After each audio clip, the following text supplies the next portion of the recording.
This is how my marriage fell apart. My wife, 30 female, was a teacher, and we just started trying to conceive. She always wanted children since she was young, but she was extremely careful and responsible by waiting until 4 years into marriage to try.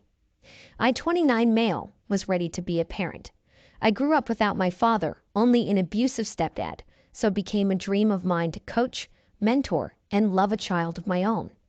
Knowing we could become pregnant, we started working hard. One evening, I was on the way home from a second part-time job that I hated when I stopped to get gas. My wife had left earlier that day to stay with her sister for a few days to comfort her over the passing of her old dog. When my bank card, joint with my wife's name, was declined, I checked the balance on my phone. There was a hold on the account from the Chattanooga Hotel. That city in Tennessee was 75 miles from our home in Georgia. With that $200 hold, our available account balance was $0. Months prior, my wife maxed out our credit card to buy into some business proposition that she swore was going to make us money. Now stranded and furious without a way to get gas, I called my wife. She didn't answer right away, and when she did on the fourth call, she sounded irritated. I asked her why there was a hold on the account for a hotel, and she stuttered, completely caught. She formulated a sentence that said her sister needed a getaway, some time away from home to grieve in luxury. I said I knew that was nonsense because she wouldn't take her sister 75 miles away to do that. She freaked out and started breathing and praying quietly. She then asked me to forgive her, but before I could respond, I heard another man's voice say, "What are you doing?" Hang up, then the call ended. I was beside myself with worry and betrayal. I called her family and told them what was going on. Her sister was extremely upset too, even more upset because she used her as a cover-up lie. Her dog hadn't even passed away yet. She stayed on the phone with me, just assuring me about the future and that I could get through this with or without my wife. It was up to me. I had the strength to face this. When my wife returned hours later, I wanted her to explain herself. I had to know why she did this and how she even knew AP. She was extremely apologetic, saying she met him online and this was the first time they met in person. She said they went to the movies, where AP lost his wallet. They went back for it, but they were closed. AP drove 7 hours to Chattanooga, so he needed her to reserve the hotel for them, until he could pay for it with his wallet the next day. That's why the hold unexpectedly gave away her entire plan. She said she was glad I caught her, because it was like a slap back to reality that stopped her from having sex with him. She was just trying to make it easier for me to forgive her and feel like nothing should stop us from continuing our marriage. I told her I couldn't believe a word that came out of her mouth, and I would never trust her again. This went beyond sleeping with a stranger in a hotel. This was meeting, planning, talking, flirting, committing, scheming, and most importantly, still cheating on me. She took steps to make it happen to the point where it would be safer for me to assume she cheated. So I sent her away. She was completely shocked, like she really thought she could talk her way to forgiveness. She started crying, but I told her to stop because it would only waste precious time. I knew she wasn't the woman I should have children with. When I told her this, she dropped everything. She tried to reach for my hands, but I pulled away. I asked her why I would have children with a woman that lied to me and drove miles away to meet another man in a hotel room. She said since nothing actually happened and she was remorseful, I should stay married to her and continue to trust her. That didn't make sense at all from my betrayed perspective. She went to her sister's for real this time, to live with her. Her sister was not happy, so their arrangement only lasted until she kicked her out a few months after our divorce was final. I was able to prove in the courts what kind of woman my wife really was. The real whammy in all of this that proves she would have continued her sneaky behavior is our phone records. I obtained them to show the court she was communicating with AP for a year and a half before they met in person.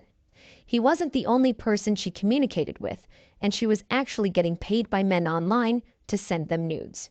It is still considered cheating, even if she didn't sleep with anyone, although I believe she did. She was talking to AP for so long before you even found out that the chances of her showing any restraint or remorse is slim. This man was in a relationship with her and would have continued speaking to her, even if you didn't know about it. It's a much better option for your sanity in future to cut ties with a person that does this. There's no respect, consideration, or love in her actions. You deserve better than this, and I'm glad you did the right thing by leaving her. When we catch a spouse after having no idea there was something going on, it can be hard to lay down the law and do what's right for yourself. Don't live in denial and try to trust an untrustworthy person. Just part ways, separate your lives again, and find someone new after you do some personal healing and discovery. Thank you for sharing with us. Let's now get into our second story for today. My wife, 33 female, and I, 40 male, were married for 9 years before she cheated on me. She was really into flea marketing and collecting knickknacks. We lived with my brother in his house, but she had an RV camper and a garden in the front yard that she decorated and cared for. Whenever we went on camping trips, we brought our dog, but my wife really wanted to own cows. They were her favorite animal, and she was a farmer's daughter. While at a flea market one day, she met a man that owned several cow calves. As it turned out, this man was at the flea market weekly, just like her. They started setting up their tables side by side, and I was happy for her. She made a friend who shared her interests and made her laugh. I didn't find it odd or worry about her cheating on me with this man. She took a selfie with him, Mike, and posted it on Instagram, calling him a fellow junkie as a joke. He looked to be at least 10 years older than me. My wife and I met in college, where I had to fight off other guys, and our bond only became stronger in marriage. Her sister was cheated on by her husband, and whenever that happened, my wife talked about what a shame it is whenever someone cheats. She told me she was so thankful to have me as her husband, and that she would never break my heart like that. They were together every Saturday morning, so they started having breakfast together and sharing more personal details. We had him over for dinner, and he was a pretty likable guy. He actually came to a cookout that was technically a family reunion, so our whole family got to meet him. He started sharing tips and experiences with her father about his cows. Within a year, they became good friends. One summer, Mike invited my wife and me to camp on his mountain land. He was growing acres of oak trees to sell as his main source of income, so it was a great place to experience the outdoors. My wife insisted we go, so we took the RV camper and planned to stay for a week. I was a little nervous, but she convinced me it would turn out fine. She only wanted to take up his offer because he was lonely and needed friends. For 3 days, we had a great time meeting his cows, taking pictures, having cookouts, going fishing, and having campfires. In the middle of the 4th night, around 1 a.m., I sat straight up in bed when I couldn't feel my wife next to me. Since she wasn't in the camper, I went outside and called for her. I didn't hear anything, so I started walking toward Mike's cabin. On the way, the outdoor showers were within eyesight, and I caught a glimpse of a small light and what looked like the shape of bodies. I approached as quietly as I could until I could see what was happening. Mike was holding my wife against him in the shower, kissing her. Needless to say, they were both in their birthday suits. Just before I confronted them, I heard AP tell her he wanted to do it again. She excitedly agreed before I walked up to them and yelled, making them both jump and grab their towels. I asked what exactly they were going to do again. They stood there shamefully, swearing a little. It only took my wife a few seconds to start crying. I could tell she just didn't expect me to catch her, and she wished she could go back in time. AP stepped forward to apologize. He was an Army vet, so I looked up to him, and it was harder for me to feel real anger towards him. He said he interfered in our relationship and he'd never forgive himself, but he suggested that I forgive my wife because it was him who asked her. To do what? I asked. He couldn't look me in the eye, so I knew what happened. When I realized the truth, my wife cried harder, called my name, and begged me to forgive her. It was so dramatic, and I hate drama. I remember feeling very numb before I found it possible to turn around, go back to the camper, and get my phone. I called my brother and told him everything. He couldn't believe my wife did this to me. He drove through the middle of the night on a country road to come pick me up and take me home. It was an hour-and-a-half drive, so while I waited, my wife awkwardly begged me to forgive her and call back my brother to tell him I didn't need a ride.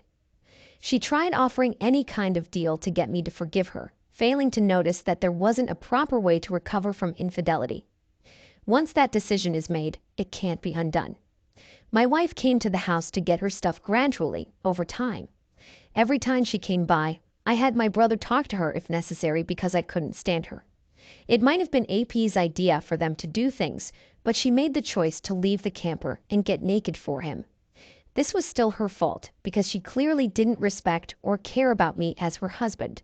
She had the nerve to say it shouldn't even count because it happened so fast and she was half asleep. That was one of the last things I ever heard her say. She continued living on AP's property 2 years after our divorce. Then AP decided to sell the majority of his acreage and force my ex to leave. She tried to ask her father permission to park her RV at his house, but he refused. He was extremely disappointed in her and AP and didn't want to have anything to do with them. They betrayed everything he believed in when it came to trust, family, and relationships. Since she didn't have anywhere else to park her RV, she now lives in a campground alone. What happened here was most definitely her fault just as much as it was AP's. We don't really know who encouraged this affair to happen, but we can safely assume they both played a part, because it wasn't forced. They were caught, so AP tried taking the blame, but that doesn't give him the right to pardon your wife's poor decision-making. If your wife truly wanted you to remain her husband, she never would have allowed herself to cheat on you. It doesn't sound like there was any problem in your marriage, and nothing your wife would have wanted you to work on. She just gave in her primal urges to mate with a man that impressed her or bonded with her. A relationship never has to become sexual. She would have remained an honorable wife and maintained all her relationships as they were, but instead she took that step that the marriage couldn't recover from. What a terrible display of loyalty on her part. Thank you all for taking the time to listen to today's stories. If you enjoyed listening, please feel free to like and subscribe if you haven't already. Also, comment below with your thoughts on what happened.